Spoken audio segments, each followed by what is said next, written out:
The noon sun burned over Dustwater, gulch like a judgment as the crowd gathered around the old auction stage.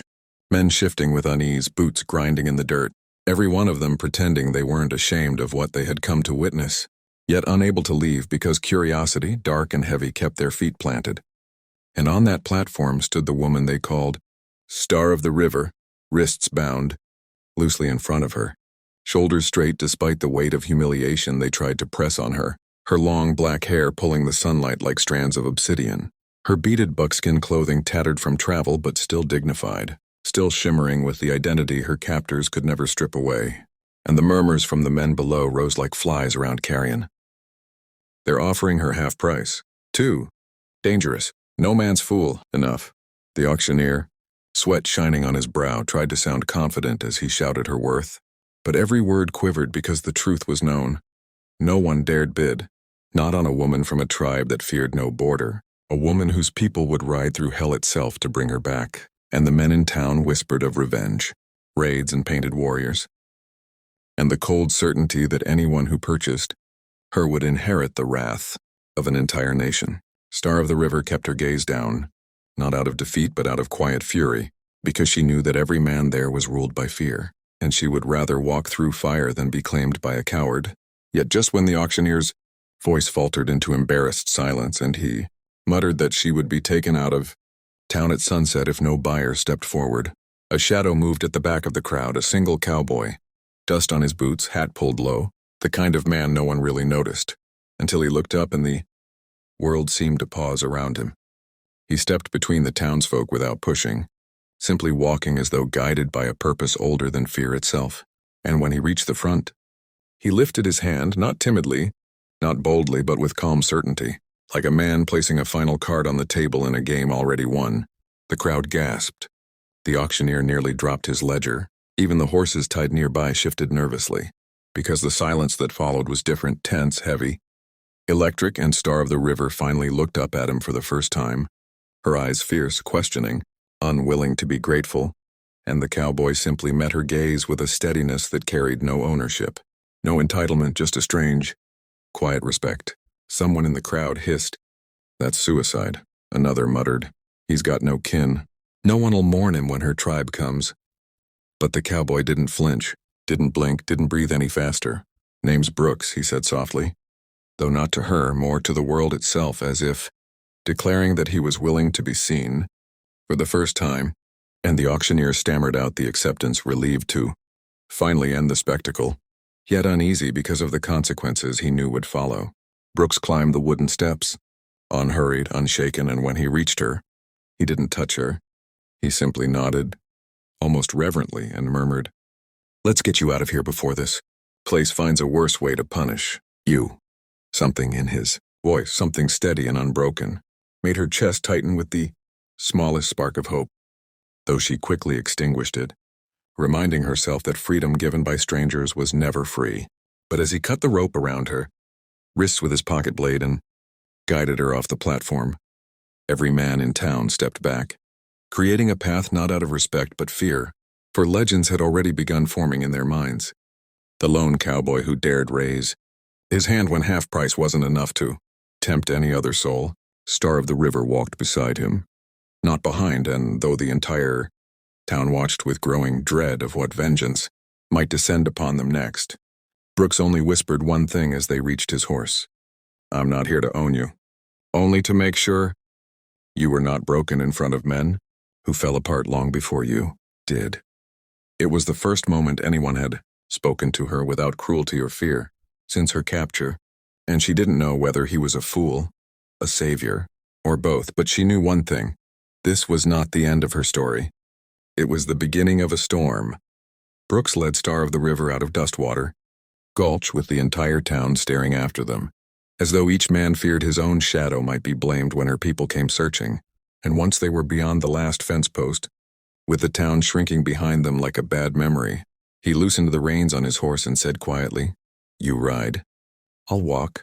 Your wounds need rest more than mine need pride." But she refused, stepping back with guarded dignity, replying in a steady voice that surprised him with its strength, "I walk free or I ride free, but I will not be carried like a burden." And so they walked side by side, across the sun-baked plain while the wind kicked dust around their boots and vultures circled lazily overhead, as if waiting to see which one of them would fall first.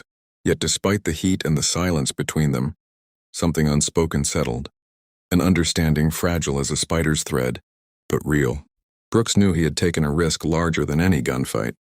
He expected riders to appear on the horizon at any moment, war paint gleaming, arrows ready, but he also knew he couldn't leave her, where she was treated like a thing to be priced, and though he had no certainty she wouldn't turn on him the first chance she got, he trusted the fierce steadiness in her eyes more than he trusted any lawman in that dusty town.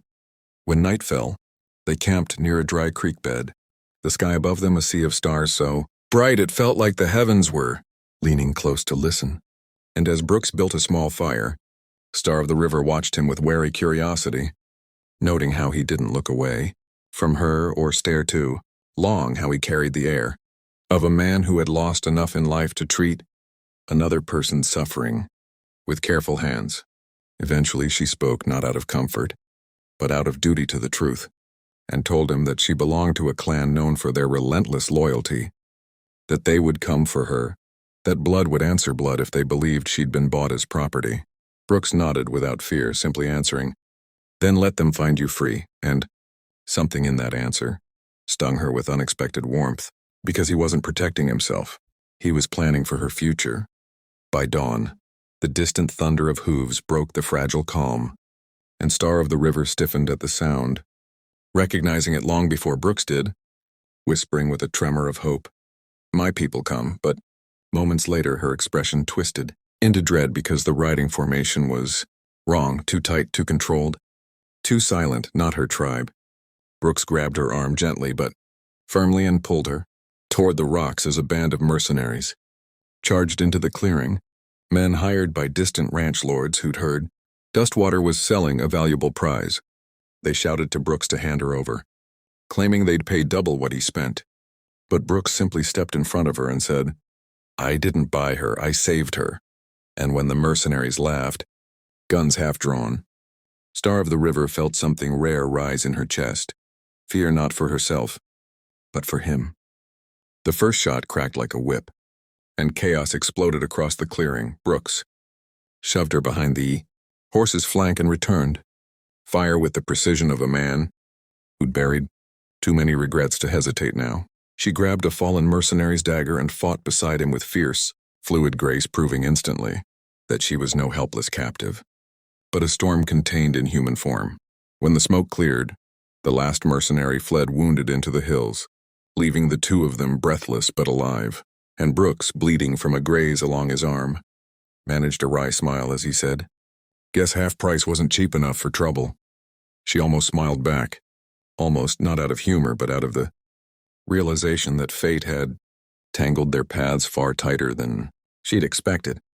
But before either could speak again, a haunting, echoing call rolled across the plains, the cry of her people, unmistakable, powerful, drawing nearer with each heartbeat, and Star of the River felt tears burn her eyes for the first time since her capture as she whispered, "They come for me."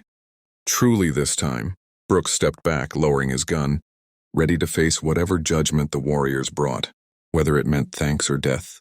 And as the painted riders emerged from the sunrise like ghosts out of legend, their leader fixing a piercing gaze upon both of them, Star of the River stepped forward, not hiding behind Brooks, but standing beside him, and said with a voice steady as steel, "He is not my captor. He is my witness, and my debt to him is life." The warriors slowed, startled, and their leader's face softened with recognition of her unbroken spirit. And in that sacred moment, Brooks realized that no matter what happened next, he had changed the story that began on that auction block, rewritten it with courage instead of fear, and whatever the future held, mercy, danger, or a path neither of them could yet see, he knew one thing. He'd raise his hand 1,000 times over if it meant she would never again stand alone before men who measured her worth in coin. And as the riders encircled them, not in hostility but in cautious respect, Star of the River glanced at Brooks with a look that carried gratitude, warning, and something fragile and growing, and whispered, "If you wish to live, stay close." And for the first time in years, Brooks felt something like destiny stirring in his chest. Not the kind written by Gunsmoke and graves, but one shaped by unlikely allies gathering storms, and a woman whose strength could make nations tremble.